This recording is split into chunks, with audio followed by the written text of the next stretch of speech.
Pues bien, para mí el día del libro normalmente es una fecha que asocio con algo festivo y lo asocio un poco con la sensación de júbilo, ¿no? de alegría, ¿no? de celebración, que yo creo que es lo que hay detrás justamente de la fiesta, ¿no? Porque es una celebración del libro, que es mucho más que eso, una celebración de la cultura y de todo lo que conlleva, todo lo que se asocia un poco a la cultura del libro. Yo recuerdo de mis primeras lecturas, sobre todo, ciertas sensaciones, concretamente una muy nítida, y es verme a mí mismo con un tebeo de zipizape y con una tostada de mantequilla, y asocio muchísimo el sabor de esa tostada de mantequilla que me preparaba mi madre con el vaso de leche y con el tebeo abierto de zipizape.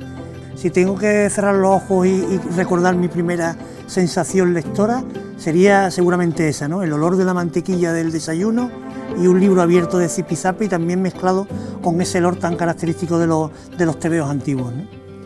Pero mi hija me ha salido bastante lectora y ya, como hizo una promesa de la que en cierta medida, que no se entere, pero me arrepiento, que fue que lo único que le iba a comprar siempre, sin ningún tipo de condición, era el libro, pues ya me tiene cogida las vueltas y está convirtiendo su habitación en una formidable biblioteca de libros muy variados, ¿no?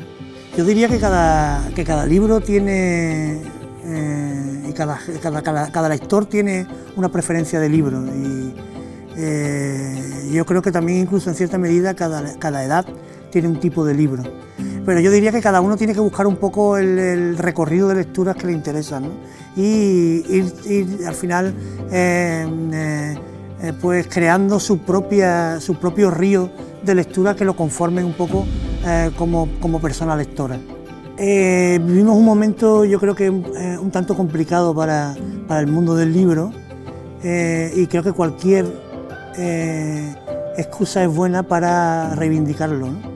En estos días he asistido con cierta pesadumbre, cuando doy paseos por la calle, encontrarme con muchos contenedores de basura donde cada vez más la gente deposita libros, ¿no?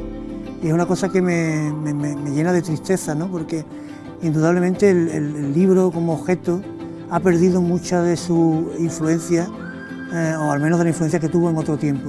Entonces cualquier excusa debe servirnos para poner en valor el libro y para reivindicarlo, y el Día del Libro es una excusa extraordinaria para reforzar un poco todos los argumentos que nos sirven para seguir situando al libro en el eje del consumo y del consumo cultural, ¿no? Yo creo que hay que vivirlo con un talante reivindicativo, pero también enormemente festivo. No podemos rasgarnos las vestiduras y hay que salir a celebrar el libro, comprando libros, viviéndolo, compartiéndolo, comunicándolo y generando nuevos lectores, ¿no? Realmente a mí la literatura, durante el pasado confinamiento, la verdad es que podría decir, esto va a sonar muy dramático, pero podría decir casi que me ha salvado la vida, ¿no? Porque en el momento que se produce esa necesidad de estar encerrado, pues yo siempre me he volcado mucho en mis libros, pero casi que empecé a considerarlos casi como presencias, ¿no? Que me decían cosas al oído y que complementaban o que, digamos, que venían a sustituir todo lo que no podía encontrar, ¿no? Al mismo tiempo escribí de manera estajanovista, porque era una forma también de hacer terapia.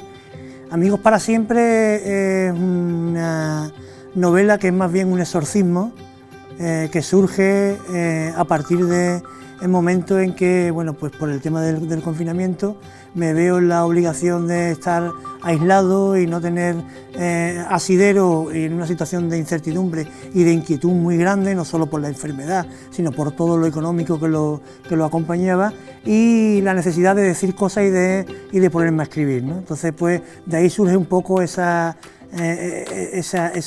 intención de contar una historia, que es una historia de un grupo de amigos como el que yo podría tener, que estamos todos rondando la cincuentena, todos pasados la cuarentena, que se reúnen a celebrar el 50 aniversario del mayor de ellos.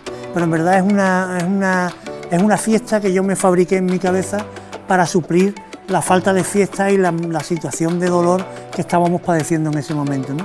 Me gustaría que se leyera como una enorme fiesta, como el Decamerón de Boccaccio, cuando se reúnen y hay una enorme peste que está asolando Italia y se reúnen el grupo de amigos en aquella finca y empiezan a contar historias, pues en verdad me gustaría que se leyese un poco como eso, ¿no?